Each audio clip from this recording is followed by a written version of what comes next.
The boom tube didn't open so much as it tore. There was no warning. No tremor in the earth, no flicker in the electromagnetic spectrum that SHIELD satellites could have detected in time.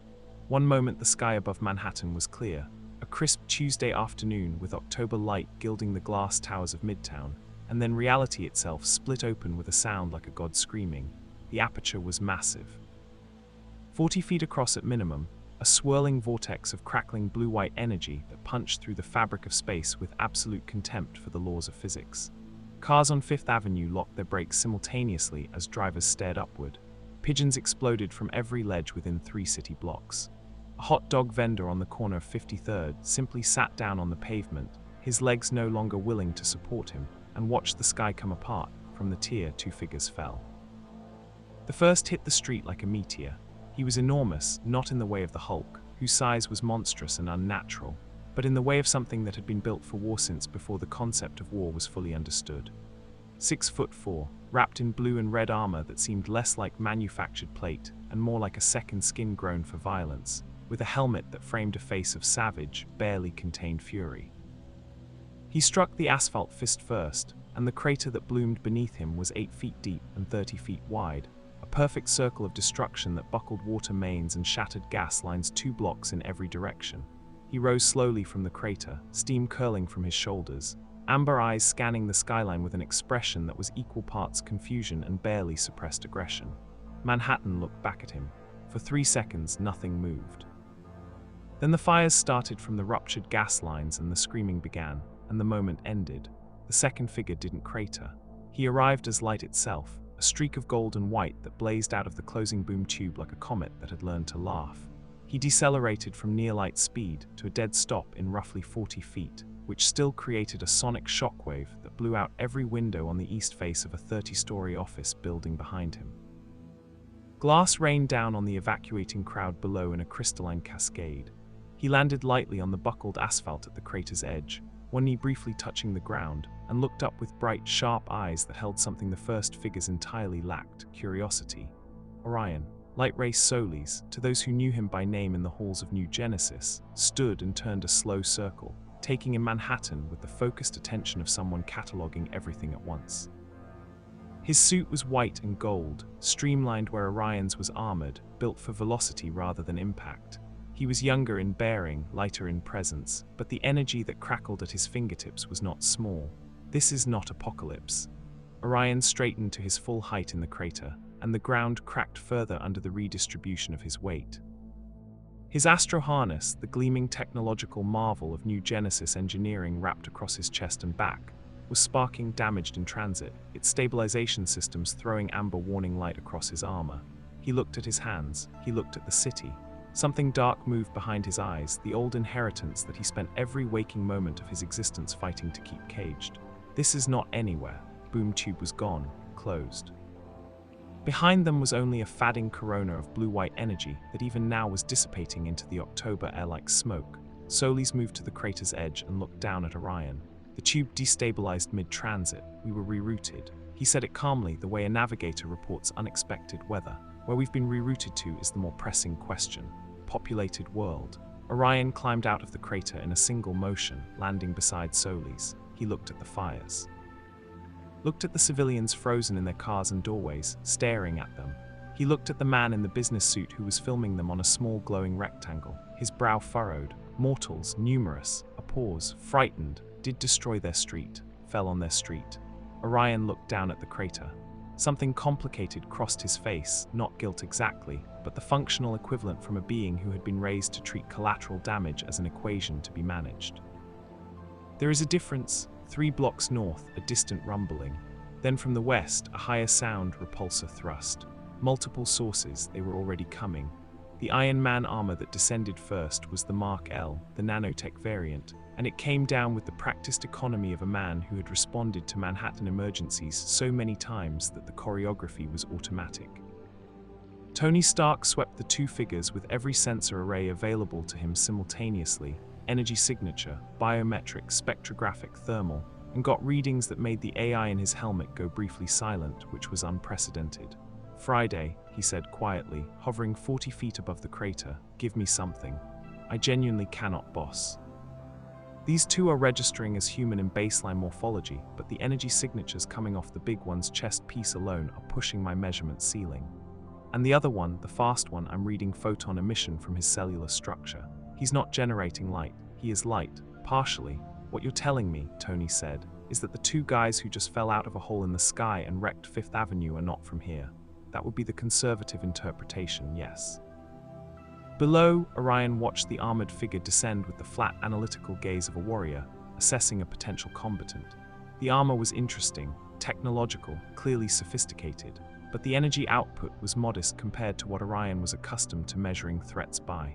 New Genesis produced technology that bent the laws of physics as a casual application of engineering. Whatever this armored figure was wearing was impressive for what appeared to be a young world. It was not by any measure Orion used a threat. He said nothing. He waited. Patience before combat was a discipline Highfather had spent years drilling into him against the grain of his nature. Solis raised a hand in what he intended as a universal gesture of greeting. He smiled. The photons bleeding from his fingertips made the gesture look like a small sunrise. "We mean no harm," Solis said, pitching his voice to carry clearly without aggression. "Our arrival was uncontrolled. We apologize for the damage to your infrastructure." Tony stared at him from inside the helmet. "You apologize? Do. Is there a restoration fund?" "We are unfamiliar with your currency, but New Genesis has resources that could." "New Genesis," Tony repeated. "Friday cross-reference. Nothing in any database, boss. It's not a country. It's not a registered extraterrestrial designation either." Orion spoke then, and his voice was the kind of voice that had given orders on battlefields where the combatants numbered in the millions. It was not loud, it carried anyway. "We require information. What world is this? What star system? We must determine our navigational position to re-establish contact with our point of origin." Tony descended another 10 feet. The repulsors hummed. "You're on Earth. Third rock from Sol, Milky Way, coordinates available on request. Now who are you and what was that thing you fell out of?" "I am Orion of New Genesis." He said it without ceremony, the way a mountain might introduce itself. "Son of Highfather." The slight hesitation before that last word was infinitesimal. Only someone who knew him would catch it. "This is Solis, called Light Ray. We are new gods." The repulsors went quiet for exactly 1 second. "New gods," Tony said. "New gods," Orion confirmed. "Okay." Tony clicked his comms open on Avengers frequency.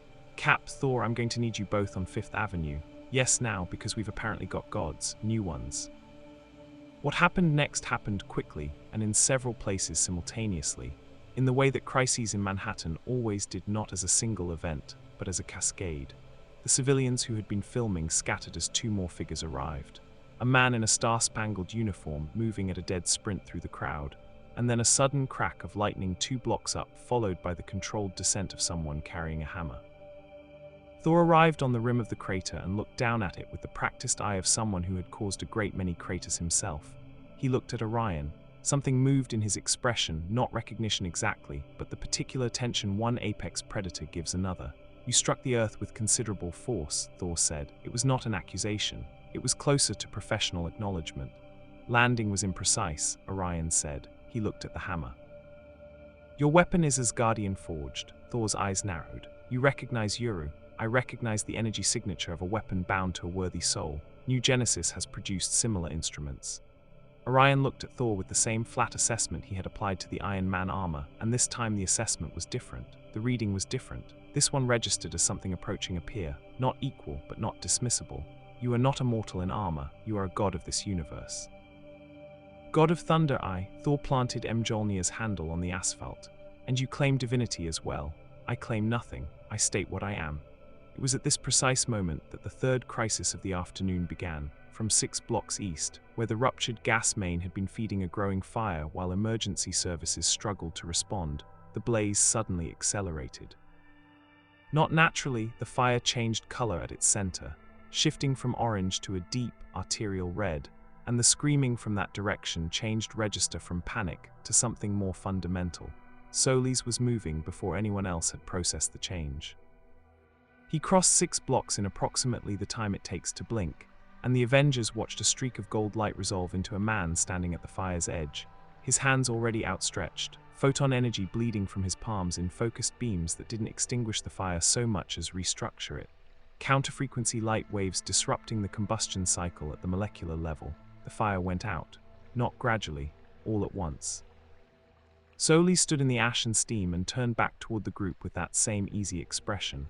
"Your emergency services were having difficulty," he called back. "I hope this was helpful rather than presumptuous." Steve Rogers, who had arrived at the crater's edge in time to watch all of this, said quietly to Tony, "He just extinguished a gas fire with light." "Yeah," Tony said. "I saw.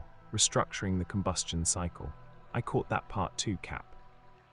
The big one just correctly identified Yuru by energy signature from 30 feet away. "I know." Rogers was quiet for a moment. "We're not containing these two." Tony agreed. "We're really not." Crowd that had been filming from a safe distance had grown. Phones were everywhere. Within 4 minutes, every major news network in the country would have footage. Within 8, it would be international. Within 12, certain people in certain organizations would be making calls that would set larger machinery in motion. On a rooftop 6 blocks away, a figure in red and blue watched through a zoom lens that was absolutely not standard issue for a freelance photographer and tried to process what he was seeing. Peter Parker had come out of Reflex, unusual event in Manhattan. Spider-Man follows up. It was practically policy at this point. What he had not expected was to spend 5 minutes watching two beings who made Thor look like he was working at half capacity calmly discuss navigation, while a man made of light put out fires. He lowered the camera. "Okay," he said to no one. "Okay, those are not normal aliens." Below, Orion was speaking again, his voice carrying that same flat authority. "We will not remain in this location. It draws attention and limits our ability to assess our situation clearly." He looked at Rogers, then at Stark, then at Thor, with the methodical efficiency of someone filing tactical assessments. "You are this world's defenders. We have no quarrel with you and no interest in your territory. We require only information and a means to contact our home." Rogers stepped forward. And this, Tony would note later, was the thing about Steve Rogers that never stopped being remarkable. The man walked up to a new god who had just created Fifth Avenue and extended his hand. "Steve Rogers," he said, "we can help with both, but we're going to need to talk first." Orion looked at the hand for a moment, then he took it. The handshake was careful, Orion calibrating his grip with obvious precision, making sure not to crush what he was holding. "Talk," Orion said, "then we will see." Solis arrived back at the crater's edge in another streak of gold. He looked at the handshake, looked at Steve Rogers, and something warm moved through his expression. He glanced at Peter Parker's rooftop, clocking the photographer with the accuracy of someone whose senses operated at the speed of light, and gave a small wave before turning back to the group. On that rooftop, Peter Parker stared at the small wave directed precisely at him from 6 blocks away, and felt the specific chill of being noticed by something that operated on a scale he didn't fully understand yet. His phone buzzed. A text from Ned. "Bro, is that a new god on Fifth Avenue?" Peter looked at the two figures standing in the crater with the Avengers assembled around them like planets around a new sun. He looked at the fading energy corona where the boom tube had been. He looked at the ash-free patch of street where Solis had extinguished the fire. He typed back, "Yeah, 2 of them. I think this is gonna be a whole thing." He wasn't wrong. 4 miles away, in a penthouse above a different part of the city, a holographic display showed the thermal and energy readings SHIELD's emergency satellites had captured in the previous 7 minutes. A pale hand reached out and zoomed in on the readings from Orion's astro harness. The hand belonged to someone who had spent considerable time thinking about power, about cosmic power in particular, about the kinds of power that existed beyond what this universe's instruments could adequately measure. He studied the readings for a long time, then he smiled. If you want to see more cosmic-level warriors from beyond the multiverse crashing into Marvel's Earth, hit that subscribe button and drop which new god or DC character you want to see take on the Marvel Universe next in the comments below. With great power comes great content. The Avengers brought them to the tower. It was, Tony reflected, the only logical move.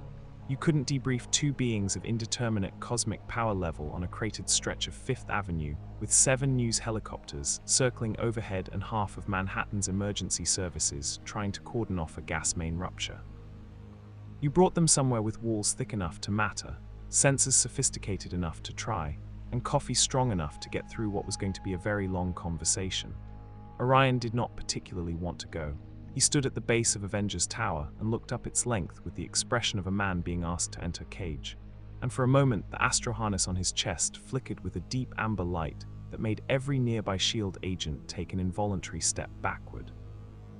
It wasn't a threat display. It was simply what happened when Orion's internal state shifted toward resistance. The harness was keyed to his biology, to the thing running beneath his biology, and it responded accordingly. Solis put a hand on his shoulder. Light, brief, the touch of someone who knew exactly when to intervene and how little force was required. Information, Solis said quietly. We came here for information. Amber light faded. Orion walked into the tower. The assessment suite on the 93rd floor had been designed with the understanding that the Avengers would occasionally need to evaluate individuals whose power levels exceeded standard instrumentation. Tony had expanded it twice, once after Thor, once after Captain Marvel. It had never been used on anyone who made the suite itself feel inadequate, which was the sensation Friday communicated to Tony within approximately 90 seconds of Orion sitting down in the primary evaluation chair. Boss, Friday said through his earpiece, I'm running every scan available, and I'm getting what I can only describe as incomplete data.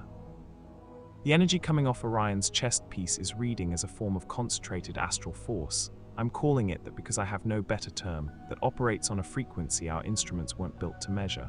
I can tell you it's massive. I cannot tell you how massive. The upper bound keeps moving. Light Ray, Solis is cleaner but weirder. His cellular structure has been partially converted to photonic matter. He doesn't just manipulate light, he generates it endogenously. His top speed based on the entry event is somewhere between 0.9 and 1 times the speed of light in atmosphere. I want to be clear that I'm not confident in that number because the math gets strange at those velocities in a planetary gravity well. Tony absorbed this. So what you're saying is one of them hits things very hard and the other one is basically a laser pointer that achieved consciousness. That is a significant understatement of both, but structurally accurate, yes. Across the room, Orion sat in the evaluation chair with the stillness of someone who had learned stillness as a discipline rather than a default. He was examining everything, the screens, the instruments, the faces of the people in the room, with that same flat, systematic attention. Bruce Banner had come up from the research level because Tony had sent him a message that simply read, "Bring your brain. Leave the other guy downstairs if possible," and Bruce was now standing at a secondary console, running his own analysis while maintaining what he hoped was a non-threatening distance. Orion noticed the distance. He noticed everything. Solis, meanwhile, had accepted a cup of coffee from a SHIELD technician. The technician had offered it mostly because she didn't know what else to do and was examining it with genuine scientific interest. He smelled it, looked at the steam, then drank it in a single motion and sat with his eyes briefly closed in what appeared to be focused sensory analysis. Interesting, he said. A caffeinated beverage derived from roasted seed. The chemical stimulant effect is mild but measurable. He looked at the technician. Do you have more? She got him more. Steve Rogers pulled a chair up across from Orion and sat down in it. No desk between them, no instrument array, no protective screen. Just 2 people in chairs, which was either tremendously brave or the product of Rogers operating on a frequency where personal danger simply didn't register the same way it did for others. Tell me about New Genesis, he said. Orion looked at him for a moment. Why? Because you know nothing about where you are and we know nothing about where you're from. That seems like a problem we should fix before anything else. A beat. Then, New Genesis is one of 2 worlds born from the death of the old gods. Twin planets sharing an orbit, one of light, one of darkness. New Genesis is the world of light. He said this with the flatness of someone reciting fact, not poetry. It is ruled by Highfather, Isya the Inheritor, keeper of the Source Wall's covenant. Its people are the new gods, beings of the 4th world, possessed of abilities that your instruments are apparently struggling to quantify. The other world, Rogers asked. The dark one. Amber light in the astroharness flickered once, brief, controlled. Apocalypse, Orion said, ruled by Darkseid. Name landed in the room with a weight that had no business belonging to a word. Tony looked up from his console. Bruce's fingers paused on his keyboard. Thor, who had been standing by the window with his arms crossed, turned his head. You say that name, Thor said, as a man names a wound. I say it as a man names what is true. Orion's eyes moved to Thor. You are familiar with darkness at cosmic scale. Your universe has its own. Darkseid is ours. A pause. He is also my father. Room went quiet in the particular way rooms go quiet when information arrives that recontextualizes everything preceding it. Rogers didn't flinch. And you fight against him? I have fought against him since I was old enough to understand what he was. Orion's voice carried no drama about this. It was simply the central fact of his existence. The war between New Genesis and Apocalypse is eternal. We were en route to intercept an Apocalyptian incursion when our boom tube was disrupted. Something in the transit between our universe and yours destabilized the tunnel and redirected us here. Between universes, Tony said from his console. You traveled between universes, casually. Boomtube is new Genesis technology. It folds space. We use it as you appear to use those. Orion looked at the elevator doors, vertical transport chambers. Tony stared at him. You just compared a device that punches holes through the multiverse to an elevator. I compared it to your equivalent technology, yes. Orion's expression suggested he didn't understand why this was remarkable. Solis, on his second coffee, raised a hand slightly. To be fair, the boom tube requires considerably more energy than an elevator, though not by as much as you might think, relative to the energy available to New Genesis. Bruce Banner made a sound that was somewhere between a laugh and scientific despair. It was at this point that Peter Parker arrived.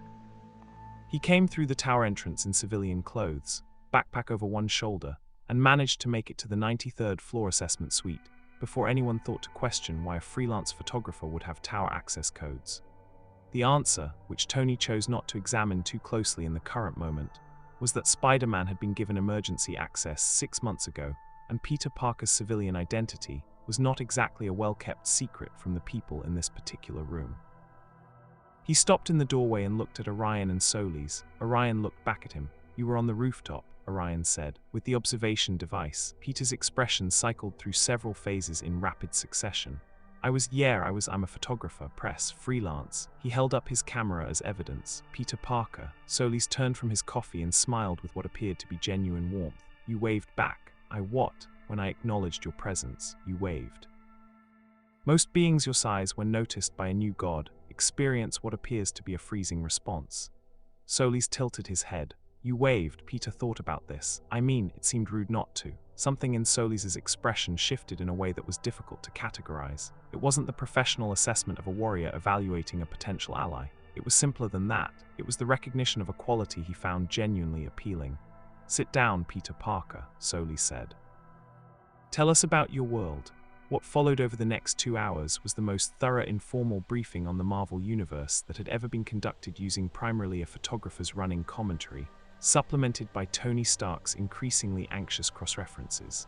Peter talked about the Avengers and the X-Men, about Asgard and the cosmic hierarchy, about Thanos and the Infinity Stones, about S.H.I.E.L.D. and the politics of enhanced individuals and the general complicated texture of existing as someone with abilities in a world that didn't entirely know how to categorize such people.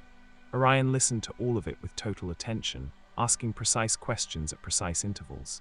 His questions were never about power levels. They were about structures, who commanded whom, what motivated which factions, where the points of instability were.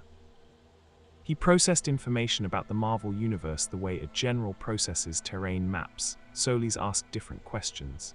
He asked about the people, about what ordinary life looked like, about the coffee, about whether the city they had landed in was representative of this world's civilization or an outlier. It's kind of an outlier, Peter admitted. Most places have fewer supervillains per square mile. That seems preferable, Solis said, you'd think. Meanwhile, in the rooms below and the offices adjacent, the machinery that large organizations bring to bear on unexpected events was grinding into motion. Director Fury had been on a call for the past 40 minutes. The call was not going well, by the standards of calls that Fury considered important, because the people on the other end kept asking questions he couldn't answer about the two newcomers' power levels, and he kept having to say variants of "we don't know yet," which was not an answer that satisfied the people who signed certain budgets. From the Xavier Institute, a message had arrived requesting a meeting. The message was phrased diplomatically, but the subtext was clear. The X-Men were interested in beings whose power appeared to originate from something outside normal mutation or enhancement frameworks, and Professor Xavier in particular wanted to know whether new gods were telepathically accessible. From Latveria, there had been no official communication. This was, in Tony's experience, more concerning than if there had been one. And from space, from coordinates that Friday tracked to a vessel, maintaining a parking orbit on the far side of the moon, a single tight beam communication had been sent to an encrypted receiver somewhere in New York City. Friday had intercepted the signal. She could not decrypt it. She noted that the energy signature of the transmitting vessel matched nothing in her database except a theoretical profile, assembled from fragments of recovered technology that had passed through the hands of a particular collector of cosmic artifacts. Tony filed this information in the part of his brain marked urgent but non-immediate and returned his attention to the assessment suite, where Orion had just made his first request. "We need materials," he said. "The Astro harness sustained damage in transit. Without repair, my operational capacity is reduced." He looked at the sparking components on his chest with something approaching irritation. "The materials required are not native to your world, but some components may have functional equivalents." "What are you working with?" Tony asked, leaning forward with the specific expression of a man who had just been invited to look at someone else's impossibly advanced engineering. Orion looked at him for a long moment. Then he reached up and removed one of the secondary power cells from the harness, a smooth, dark object about the size of a fist that hummed with contained energy, and set it on the console in front of Tony. Friday's instrument spiked hard enough to throw warning lights across the entire suite. "That is one tertiary component," Orion said. "Operating at approximately 30% capacity due to the damage, it powers a secondary stabilization array." Tony picked it up carefully, turned it over. His expression had gone through impressed, past awestruck, and arrived somewhere near the reverent silence of a man holding something that changed the shape of what he thought was possible. "Bruce," he said quietly. Bruce was already beside him. His eyes were doing the thing they did when he encountered something that made the scientist in him temporarily displace everything else. "I see it," Bruce said. "Tell me what I'm looking at." "I have absolutely no idea," Bruce said, "and I want to spend the next 6 months finding out." Orion watched this with something that might, under different circumstances, have become the beginning of trust. Solis, watching from across the room, met Peter Parker's eyes and gave a small nod toward his partner, as if to say, "This is what he does. He respects what is worthy of respect." Peter nodded back. He already understood. He was good at understanding people, even when those people were technically gods from a parallel universe who had created his city's infrastructure an hour ago. "So," Peter said to Solis, quietly enough that it was just between them, "while they do the science thing, what's it actually like?" "Where you're from?" Solis was quiet for a moment. The light that lived in his cells moved gently beneath his skin the way sunlight moves in shallow water. "It is beautiful," he said, "and it is at war, as most beautiful things are in my experience." Peter thought about Queens, about the particular light on the East River in the mornings when he swung to school, about the weight of what he carried every day and the reasons he carried it. "Yeah," he said, "I get that." Outside the tower's windows, Manhattan moved in its perpetual organized chaos. 6 blocks away, city workers were already filling the crater on Fifth Avenue. The news networks were cycling the footage on continuous loops. In a dozen different locations across the city and beyond, different people with different agendas were watching the same footage and reaching different conclusions. And on the far side of the moon, in a vessel that appeared on no registry and cast no detectable shadow, something patient and terrible looked at energy readings from 2 new gods and calculated the distance between here and its own ambitions. The calculation came out favorable. The Xavier Institute sent Charles Xavier himself. This was notable. Xavier did not typically make house calls to Avengers Tower. He had people for that, diplomats, intermediaries, the particular social machinery that decades of navigating the space between mutantkind and the rest of the world had taught him to maintain.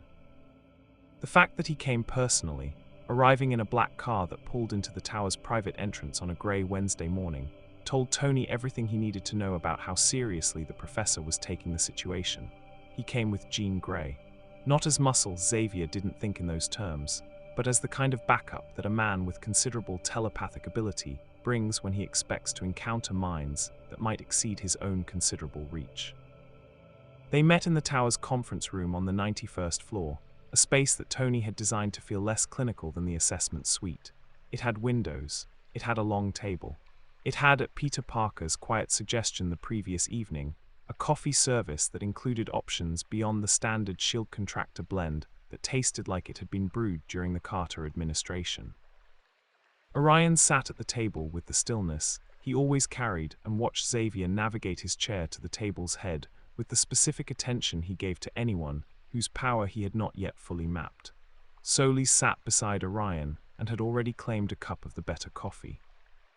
Peter sat at the far end of the table in what had quietly become his default position in these meetings, close enough to contribute, far enough to observe, which was a spatial arrangement that suited both his personality and his other professional habits.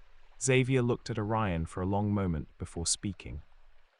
His expression was one that Jean recognized, the particular focused stillness of a man extending his perception carefully, the way you extend a hand toward an animal you're not certain about.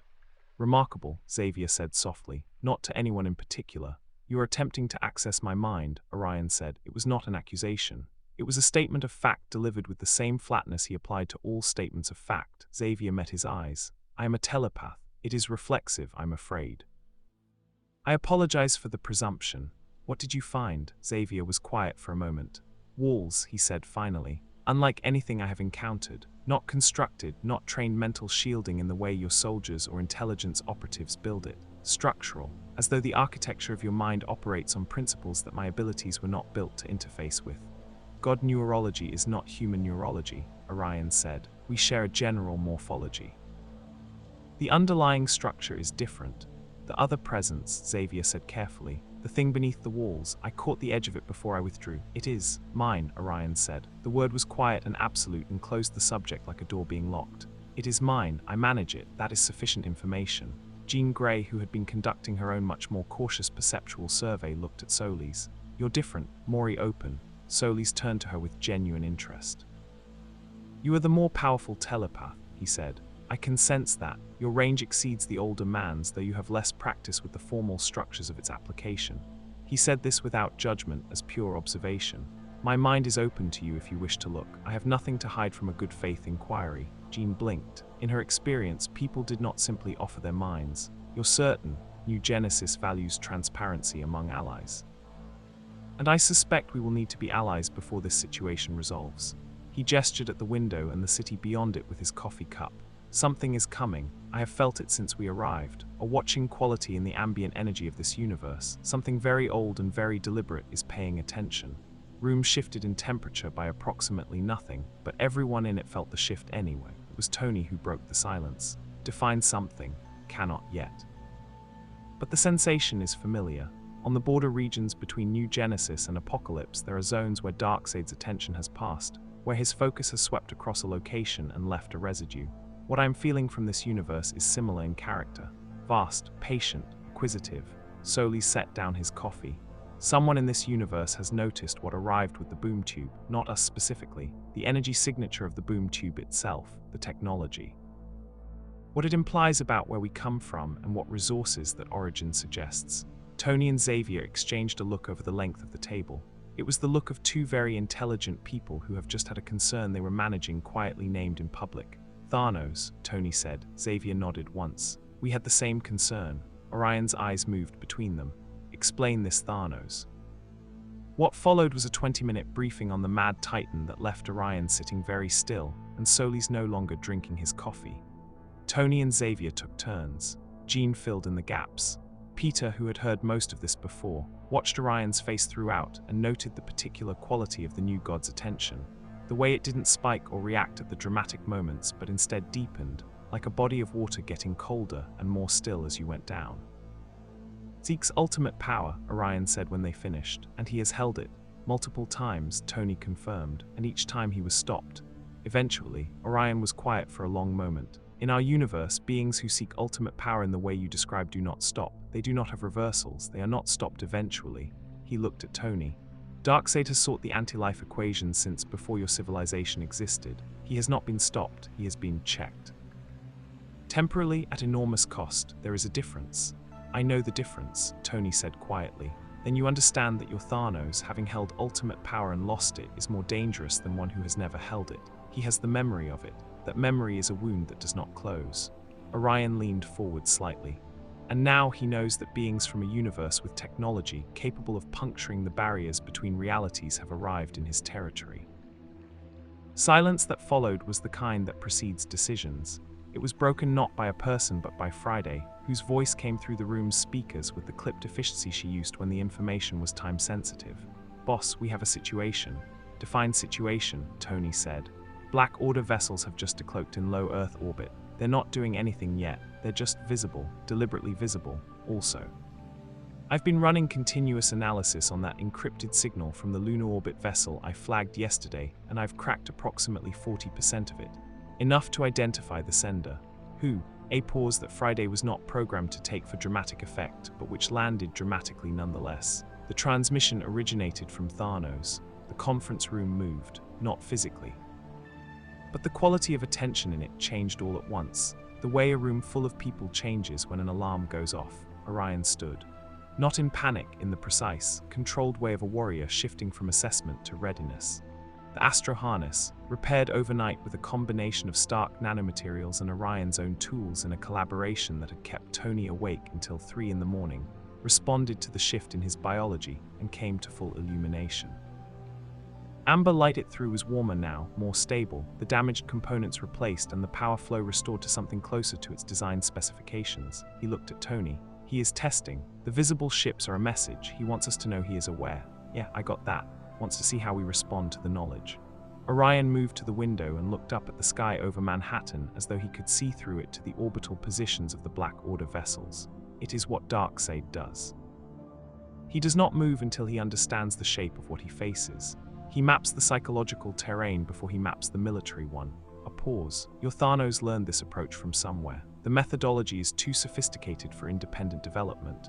You saying, Xavier said carefully, that Thanos may have some connection to. I am saying the approach is familiar. Orion turned from the window. I am not saying more than that yet. It was at this point that the day's second complication arrived. It came in the form of a shield priority alert that lit up Tony's wrist display and Xavier's secure phone simultaneously. A meta-enhanced individual designation unknown, power classification tentatively Omega, had been detected in Harlem, apparently attempting to make contact with Orion and Solis directly, not through official channels, not through the Avengers. Directly in the way of someone who didn't recognize or didn't care about the official channels that had been established around the two new gods, the individual had walked through 2 shield perimeter checkpoints, not past them, through them, as in, through the physical barriers, which had briefly ceased to be solid obstacles in the individual's path. By the time anyone had processed what had happened, the individual was 4 blocks inside the security perimeter and moving with unhurried purpose toward the tower. Peter Parker was already at the window. That's, he squinted. Is that molecule man? No, Tony said, checking his display. Worse, that's a celestial-touched individual. There are maybe 3 of them on record. We don't know this one. Orion had moved to stand beside Peter at the window.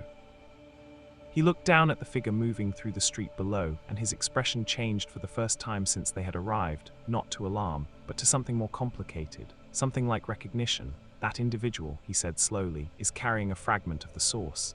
Room went quiet again. Source, Xavier said, the fundamental energy of creation, the force from which the new gods draw their connection to existence. Orion watched the figure below with absolute focus. A fragment of it exists in that being's cellular structure. It has been there for a very long time. They may not know what it is. He paused. Or they may know exactly what it is and have spent a considerable amount of time waiting for someone to arrive who could recognize it. Solis was beside Orion now, looking down. The timing is not coincidental, he said quietly. Nothing about this week has been coincidental, Orion replied. Below them, the celestial-touched individual stopped in the middle of the street and looked up at the tower with the patience of someone who had been patient for a very long time and was willing to be patient for a little longer. Then they looked directly at the window where Orion stood. From 11 floors up, through glass, across a distance that should have made individual facial features indistinguishable, Orion met the stranger's eyes. And something in the Astro harness sang a single clear note that no instrument in the building had the architecture to record. We need to speak with them, Orion said. Agreed, said Tony, who had approximately 14 questions and not enough answers for any of them. But we do it carefully. Carefully, Orion repeated, and the way he said it suggested that his definition of the word and Tony's might not be identical. Peter Parker looked at the figure in the street, looked at Orion. Looked at the orbital display still showing 2 Black Order vessels hanging in the sky above them like a threat that hadn't decided to become an action yet. He thought about what Solis had said the previous evening. About beautiful things being at war. He thought about how quickly a week could change shape. He said to no one in particular, whatever happens next, I just want it on record that I've been very calm about all of this. Solis looked at him. You have been, actually. Thank you. I feel like that's not getting enough acknowledgement. Despite everything, the Black Order ships, the source fragment, the patient malevolence of Thanos' opening move, Solis smiled. It was the particular smile of someone who had found an unexpected thing worth protecting in a universe they had not planned to visit. Below, the stranger waited. Above, in the cold dark of lunar orbit, Thanos closed a communication channel and turned to his charts with the expression of a man who had just confirmed a hypothesis he had been nurturing for some time. The pieces were in motion. The stranger's name was Asha Reeves. She was 34 years old, a former astrophysicist from Chicago who had stopped being a former astrophysicist approximately 7 years ago, when a celestial artifact recovered from an excavation site in Kazakhstan had discharged a fraction of its stored energy into her during a routine analysis and rewritten the fundamental relationship between her body and matter at the molecular level. She had spent the subsequent 3 years in a shield containment facility, not as a prisoner exactly, but not as a guest either. While teams of scientists attempted to understand what had happened to her, and teams of lawyers attempted to determine what category of entity she now legally was, she had eventually walked out, through the walls, as was her habit. Since then she had lived quietly in Harlem, in an apartment that she paid for with consulting work. She did remotely for 3 universities under a name that S.H.I.E.L.D. knew, but had agreed not to officially record in exchange for her agreement not to dissolve any load-bearing infrastructure. It was an arrangement built entirely on mutual inconvenience, and it had worked for 4 years. She sat across from Orion in the tower's secondary conference room, smaller than the 91st floor space, more private, chosen by Tony because it had few recording surfaces, and he had made a judgment call about the kind of conversation this was going to be, and looked at the new god with the specific steady attention of someone who had spent years being looked at as a subject, and had developed a precise appreciation for what it felt like to be looked at as a person instead. Orion looked at her as a person. She had noted this in the elevator on the way up, in the 30 seconds he and she had stood together while the others took the stairs or the secondary lift. He had not scanned her, had not assessed her the way the Stark systems had, the way S.H.I.E.L.D. agents reflexively did, the way almost everyone did when they encountered something they didn't fully have a framework for. He had simply stood beside her and acknowledged her presence as that of an individual whose inner life was her own business until she chose otherwise. "You have carried it for 7 years, Orion said, not a question. I didn't know what it was for most of that time. Asha turned her hands over on the table, palms up, and the faintest luminescence moved beneath her skin, not light exactly, but the suggestion of light, the memory of something vast filtered through human biology. I knew it was old. I knew it was structural, like it was part of the basic grammar of existence rather than an application of that grammar. When you arrived when the boom tube opened, she paused. It responded, like a tuning fork responding to a matching frequency. The source recognizes itself, Orion said. Is that what it is? He was quiet for a moment. In 7 years of carrying something she couldn't name, no one had been able to name it for her. The S.H.I.E.L.D. scientists had called it celestial energy residue, which was accurate the way calling the ocean a water accumulation was accurate. The Xavier Institute researchers who had examined her twice had identified it as something adjacent to the Phoenix Force but categorically distinct, which was the kind of answer that explained nothing while sounding like it explained something. Source, Orion said, is the fundamental substrate of existence. It precedes the new gods. It precedes the concepts that the new gods embody. It is what remains when you subtract everything that has ever happened from the universe, the empty canvas before anything was drawn. He looked at her hands, at the luminescence beneath the skin. A celestial found a fragment of it, crystallized it, in the way that such entities sometimes crystallize fundamental forces into usable objects. When that crystal discharged into you, the fragment became part of your structure. You are not celestial touched in the way your people's records describe it. You are source touched. It is rarer. It is also more dangerous, and not in the way that word usually means. What way does it mean it? Asha asked. It means that your presence here at this moment is not accidental. The source does not fragment and distribute itself randomly. It moves with purpose that neither you nor I may be able to fully read from our current vantage point. Orion leaned forward slightly. What did you feel when the boom tube opened? She thought about how to describe it. Like a door opened in a room I'd been sitting in for 7 years that I didn't know had a door. And something on the other side of the door recognized me. Orion sat back. The astro harness was fully illuminated now, the repaired components running clean, and its light moved in a way that was almost conversational, responding to his internal state with a warmth that was different from the combat amber it showed under stress. We need her, he said to Tony, who was standing by the window pretending to review something on his wrist display. "I heard," Tony said. "Can you give me a framework for why, in terms that don't require a graduate seminar in cosmic metaphysics?" "The boom tube's disruption was not random," Orion said. "Something in this universe interfered with our transit, deliberately, something that understood what a boom tube was well enough to intercept and redirect it." He paused. "Thanos' ships appeared within 18 hours of our arrival. He had contingency planning in place that requires foreknowledge, not just fast response." Room went very still. "He knew we were coming," Solis said from the doorway. He had been standing there for the last 4 minutes, which everyone present had been aware of and had chosen not to address because Solis listening from doorways had already proven to be a net positive for information quality. Or he knew something was coming, something from outside this universe carrying source-adjacent energy. He looked at Asha. "And you are the only other source-adjacent energy in this universe. If he has instruments sensitive enough to have tracked you for 7 years, he knows about me," Asha said, not panicked. Flat, the way she had learned to be flat about alarming information because panic had never once been useful. "He's known about me, may have been waiting," Solis said, "for something to arrive that could activate what you carry, something that would make you useful in a way you currently are not." Peter Parker was sitting in the corner of the room where he had positioned himself when everyone else took the more prominent seats. And he was doing the thing he did when he was processing faster than he was speaking, very still, eyes moving, a slight tension in his jaw that most people didn't notice, and that Solis had clocked on day one as the physical signature of someone whose mind was working hard. "He redirected the boom tube," Peter said. Everyone looked at him. He straightened slightly. "Sorry, I'm just, if Thanos had foreknowledge that something source-related was going to come through a dimensional transit, and he has technology or power enough to interfere with boom tube navigation, then he didn't just know you were coming. He chose where you'd land. He put you here, in this universe, in this city near Asha." He looked at Orion. "You didn't crash here, you were delivered here."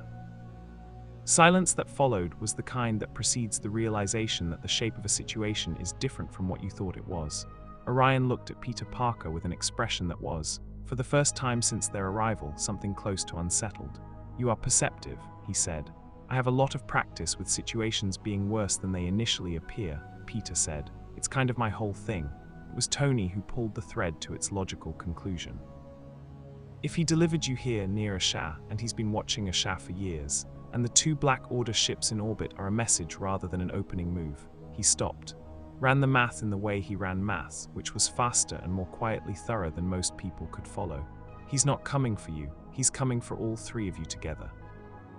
Whatever the combination of a new god's astro-force, a new god who is partially light, and a human carrying a source fragment produces, that's what he wants." "Key," Asha said quietly. She was looking at her hands. "He needs a key for something." "Infinity stones," Orion said. Not as a question, Tony looked at him. "What about them? You described them as objects of ultimate power that have been gathered and dispersed multiple times." "Objects of that nature in the cosmology of the fourth world do not simply exist in a universe. They are anchored to it, keyed to its fundamental structure. If Thanos wishes to use them with absolute efficiency, without the resistance of the universe's own physics working against his control," Orion paused, "he would need to restructure the anchor points, rekey the stones to a new fundamental substrate. A source fragment, properly activated by beings whose power operates on the source's frequency, could theoretically accomplish that." Bruce Banner had come in at some point during the last 10 minutes. No one had noticed him arrive, which was either a testament to Bruce's ability to enter rooms quietly or an indication of how focused everyone else was. He was standing by the door looking at the whiteboard where Tony had been diagramming as he talked, his arms crossed, his expression the particular one that meant he had followed the logic and reached the destination before the speaker. "He wants to use Orion, Solis, and Asha," Bruce said, "to unlock the stones from this universe's physics and rekey them to source-level substrate, which would mean they'd operate without the universe's own structural resistance. No feedback. No limits imposed by local physics." He looked at Tony. "Perfectly efficient infinity stones with no ceiling." Coffee in Solis's cup had gone cold. He hadn't noticed until this moment. "We need to move," Orion said. "To where?" Steve Rogers asked. He had come in behind Bruce and was standing with his arms at his sides and his weight slightly forward, the postural equivalent of already being in motion. "Somewhere that makes us harder to contain simultaneously. If Thanos' plan requires all 3 of us together, then together is where we should not be." Orion looked at Asha. "You have lived here for 4 years, you know this city. I know this city, she confirmed. Can you disappear in it? She smiled. It was a small, dry, practiced smile. I can disappear through it. Then do so, not permanently, until we have established what resources are available and what the operational timeline looks like. He turned to Rogers. Your team needs to be on maximum readiness. Not deployed, that signals to the orbital vessels that we have understood the situation. But ready, Rogers nodded. Already happening. Orion turned to Tony last. The boom tube components I used to reach this universe are in your laboratory. I need them back. Tony's expression shifted slightly.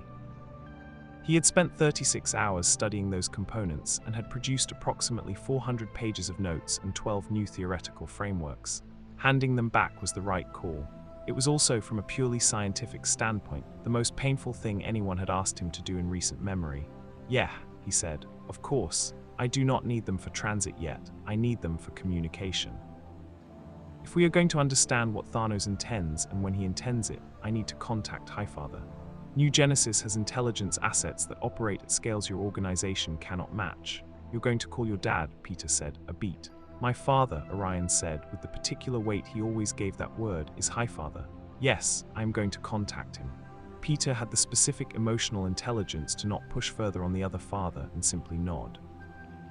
It was at this point that Friday spoke again, and her voice had the quality Tony had learned to read as her version of urgency, not the clipped emergency tone of a crisis alert, but the slightly too even delivery of a system maintaining composure while delivering information it knows will not be received calmly.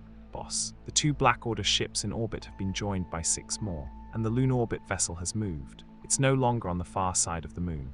Tony looked up. Where is it? Current trajectory puts it at geosynchronous orbit above Manhattan in approximately 4 hours.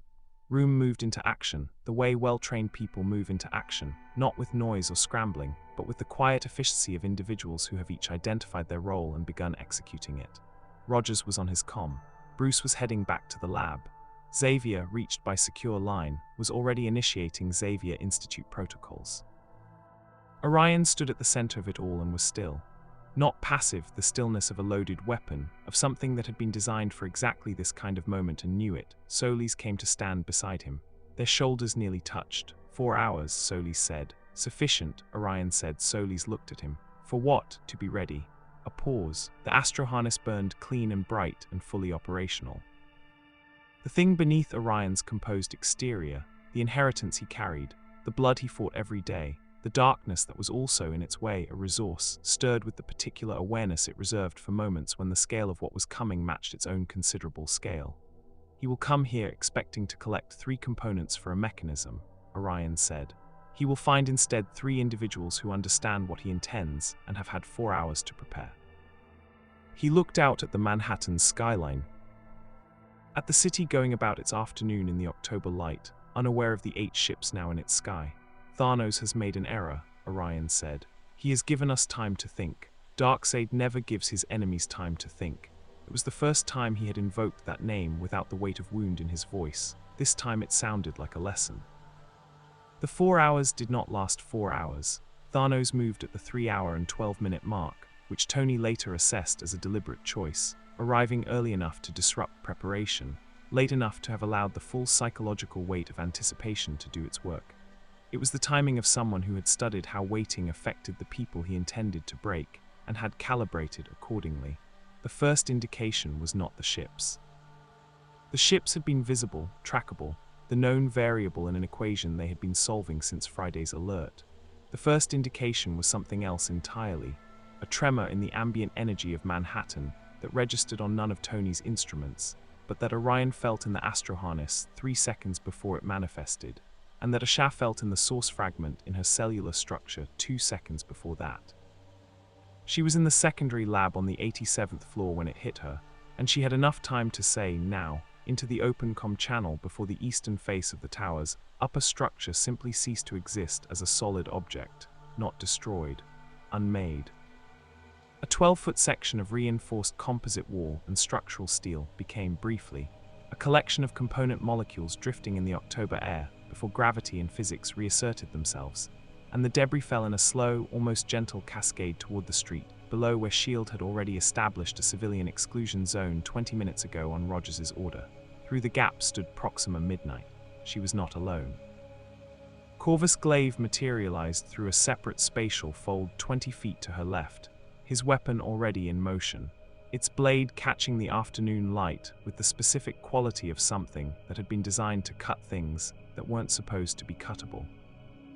Behind them, visible through the gap and through the windows on the tower's north face, 3 Black Order vessels had descended from orbital altitude to a hovering position above the skyline, not landing, not attacking, simply present, the way a fist held above a table is present. New gods, Proxima said. Her voice carried the particular register of someone performing an authority they had already decided they possessed. The Eternal Titan extends an invitation. That was a wall, Tony said, from the combat suit that had assembled around him in the 3 seconds between Ashaz's warning and the impact. An invitation that starts by removing my wall is not an invitation. Proxima's eyes moved to him with the expression of someone knotting a talking piece of furniture. The invitation is not extended to you. Orion walked into the room. He came through the interior door from the connecting corridor, and the change in the room's quality was immediate and total. The way a change in atmospheric pressure is immediate and total, felt before it's understood. The astro harness was at full operational status, its light a deep, clean gold that threw no shadows, only illumination. He looked at Proxima Midnight and Corvus Glaive with the assessment of a being who had spent his entire existence fighting at the highest levels of cosmic warfare, and for whom the Black Order represented, by any objective measure, a mid-tier obstacle. He said nothing. Solis appeared at his shoulder, moving from somewhere else in the tower at speeds that meant he had covered 8 floors in the time it took Proxima to finish her sentence.